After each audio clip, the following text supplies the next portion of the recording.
ये माना जाता है कि आध्यात्म उनके लिए है जिनकी उम्र 72 साल से ज़्यादा है। यहाँ थोड़े ही उम्मीदवार हैं।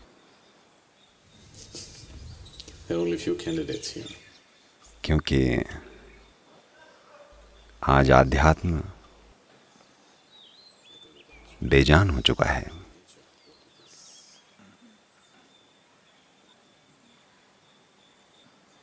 पर साथ ही इससे ये पता चलता है कि आध्यात्म को लेकर लोग कितने उलझे हुए हैं।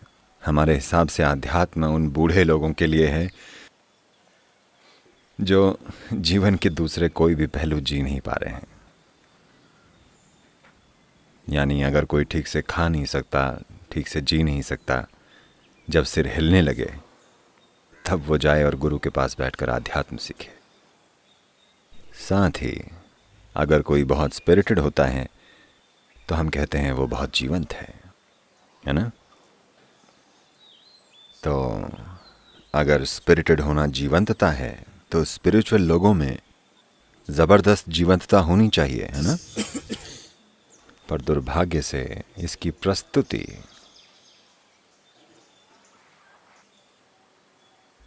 इसका प्रचार और कई गलत उपयोगों की वजह से इसे कुछ और माना जाने लगा है। जो इंसान जीवन जी नहीं पाता उसे अक्सर आध्यात्मिक मान लिया जाता है। जो खाना पचा नहीं पाता वो वैसे भी नहीं खाएगा। अगर कोई 3 दिन न खाए तो उसे आध्यात्मिक मान लिया जाता है।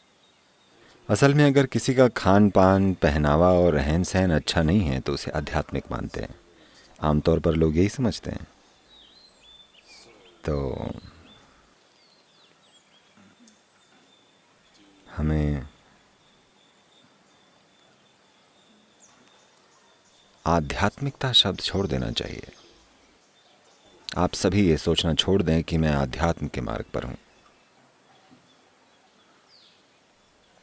दुनिया में ऐसा कोई इंसान नहीं है जिसे जीवन में रुचि ना हो, है ना? अगर अभी जीवन अच्छा नहीं चल रहा हो तो वो कहता है मुझे रुचि नहीं है। पर अगर जीवन थोड़ा अच्छा हो जाए तो उसे रुचि हो जाती है ना? है ना?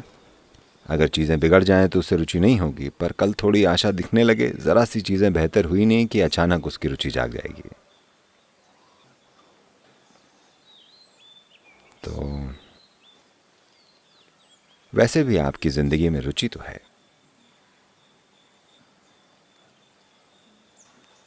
तो बेहतर है आप इसमें पूरी तरह रुचि लें और एकदम पूरी भागीदारी से इसे जिएं, वरना जीवन दुखदाई होगा। या तो पूरी तरह जीवंत रहें वरना मर जाएं।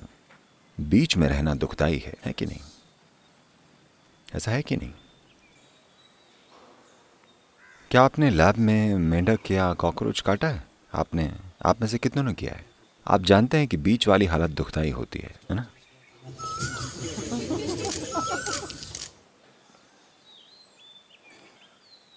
एक हिस्सा काम करे और दूसरा न करे, ये बड़ा दुखदाई होता है। तो आप पूरी तरह से जीवंत हो जाने के लिए जीवन के दुखदाई हो जाने का इंतज़ार मत कीजिए। आध्यात्मिक प्रक्रिया यानी आपके अंदर हर चीज़ बिल्कुल जीवंत है। आप न केवल शारीरिक आयाम बल्कि जीवन के सभी आयामों में जीवंत हैं, धधक रहे हैं। अगर ऐसा नहीं हुआ तो ऐसे नहीं तो वैसे जीवन दुखदाई बन जाएगा। अगर कुछ गलत ना हो तब भी। असल में जब सब कुछ ठीक हो तो ज़्यादा तकलीफ होगी, न कि तब जब कुछ गलत हो। क्योंकि अगर कुछ गलत होगा तो आप उसे ठीक करने के लिए जूझेंगे, आप इसमें व्यस्त रहेंगे। अगर आपके जीवन में सब कुछ बिल्कुल ठीक हो तो आप और ज़्यादा दुखी होते हैं उसकी तुलना में जब कुछ गलत हो। क्या आपने कभी देखा है? जब सब कुछ ठीक हो तो लोग ज़्यादा दुखी रहते हैं। कुछ कमी हो तो कम से कम एक चुनौती होती है, आप उसे ठीक करना चाहते हैं। अगर लोगों की ज़िंदगी में सब कुछ ठीक हो जाए तो अधिकतर लोगों को मानसिक बीमारी हो जाएगी। सच में उनकी ज़िंदगी का हर पहलू अगर ठीक करके दे दिया जाए तो 70-80% लोगों को मानसिक बीमारी हो जाएगी। अभी वो स्वस्थ इसलिए हैं क्योंकि वो किसी चीज़ के लिए संघर्ष कर रहे हैं, उनके पास कोई उद्देश्य है, ये जीवन के प्रति रुचि कम तब होती है जब आपकी ऊर्जा कम हो जाए। तब ये महसूस होगा कि बस इतना काफ़ी है, बस बस। पर थोड़ी सी ऊर्जा जगी नहीं कि फिर से रुचि बढ़ जाती है। जब जीवन के कुछ ही हिस्से जीवित हो और आप इसे बाहरी मदद के जुगाड़ से ठीक करने की कोशिश करें तो जीवन ऐसा ही होगा। आज अगर कोई बाहरी जुगाड़ ढह जाए तो आप मर जाना चाहेंगे, क्योंकि आधा जीना बहुत ही ज़्यादा मुश्किल होता है। ये बहुत दुखदाई होता है। केवल आपका शरीर और मन का बस एक हिस्सा जिंदा है। ज़्यादातर लोग बस ऐसे ही जी रहे हैं। आध्यात्मिक होना यानी आप में हर चीज़ जीवंत है, एकदम जीवंत। आप जीने या मर जाने का कोई चुनाव नहीं होता। क्या मैं जीऊँ, क्या मैं रहूँ या ना रहूँ, मैं रहूँ या ना रहूँ, इसे बड़ा बुद्धिमानी का प्रश्न समझा जाता रहा है। मेरे लिए ये हमेशा सबसे मूर्खतापूर्ण सवाल है। जिसने जिंदगी का स्वाद ही नहीं चखा है, जिसने सिर्फ विचारों में ही जीवन को जाना है, सिर्फ उसी के दिमाग में ऐसे प्रश्न आएंगे। अगर आप बिल्कुल जीवंत रहें, मैं रहूं या ना रहूं कभी मन में आएगा ही नहीं, क्योंकि आप हर हालत में बस रहेंगे। अगर आप हुगली नदी में कूद भी जाएं तब भी आप रहेंगे।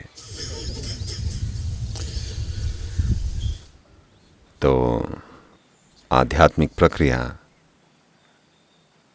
मरे हुए या मरते हुओं के लिए नहीं है, ये जीवित लोगों के लिए है, जो पूरी तरह से जीवंत रहना चाहते हैं, बिल्कुल जीवंत, अपने अस्तित्व के हर आयाम में जीवंत।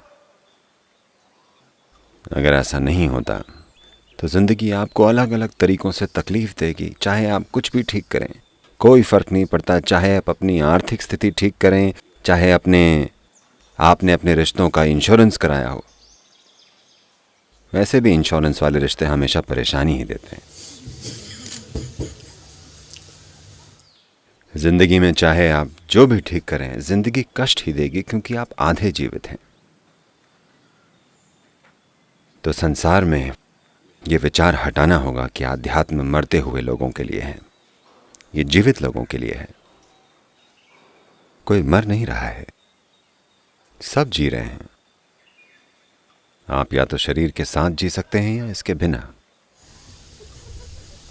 सच में, या तो उसके साथ जिया जा सकता है जो आपने धरती से पाया है, या उसके बिना, पर आप जिंदा ही रहते हैं।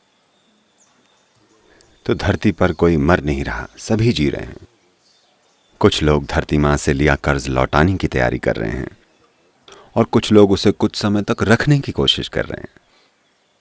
पर आपको क्या पता कि वो उसे कब वापस ले लेंगी।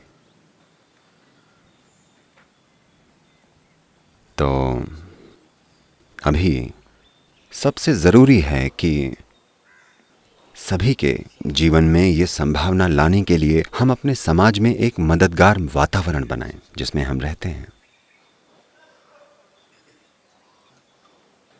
दुनिया के इस हिस्से में आध्यात्म के फैलने का कारण ये है कि हमने ऐसी परिस्थितियां बनाई जहां सभी अपनी मर्जी से कुछ भी कर सकें। आपको ये समझना होगा कि सिर्फ यही वो संस्कृति है जिसने स्वतंत्रता और मुक्ति को जीवन का सबसे बड़ा लक्ष्य माना है। जो भारत में पैदा हुए हैं उनका लक्ष्य मुक्ति है, भगवान नहीं, स्वर्ग नहीं। आपका लक्ष्य मुक्ति है। आजकल हम ऐसी बातें कर रहे हैं जैसे स्वतंत्रता और मुक्ति का विचार कहीं और से आया है, पर ऐसा नहीं है। हजारों सालों से हमने इसे अपने जीवन का सबसे ऊंचा लक्ष्य माना है। भगवान महत्वपूर्ण नहीं है, वे सिर्फ एक माध्यम है। आपकी मुक्ति महत्वपूर्ण है ना? आपको हमेशा ये बताया गया है, भगवान के साथ या उनके बिना, कि आप वहां पहुंचें। पूर्ण स्वतंत्रता की स्थिति में पहुंचना ही सबसे महत्वपूर्ण बात है। ये तभी संभव हो सका क्योंकि हम जीवन के हर पहलू में, आसपास के हर पहलू में आज़ादी लाए। यानी लोग अपनी मर्जी से चीज़ें करके भी इस समाज में रह सकते थे। भारत के किसान अपने हल की पूजा कर सकते थे, ये ठीक है। यहाँ के लोहार अपने औजार की पूजा कर सकते हैं, ये ठीक है। आप माँ को प्यार करते हैं, अपनी माँ की पूजा कर सकते हैं, ये भी ठीक है। जो अपनी पत्नी या बच्चों को चाहते हैं वे अपनी पत्नी या बच्चों की पूजा कर सकते हैं, वो भी ठीक है। आप माली हैं और आपको पेड़ पसंद हैं, आप पेड़ों की पूजा कर सकते हैं, वो भी ठीक है। या आपको कोई देवी देवता पसंद नहीं, आप अपने देवी देवता खुद बना सकते हैं, कोई इसे गलत नहीं मानता। There was never ever an idea of somebody being a heretic in the society. Bharat के समाज में कभी किसी को विदर्भी नहीं माना जाता था।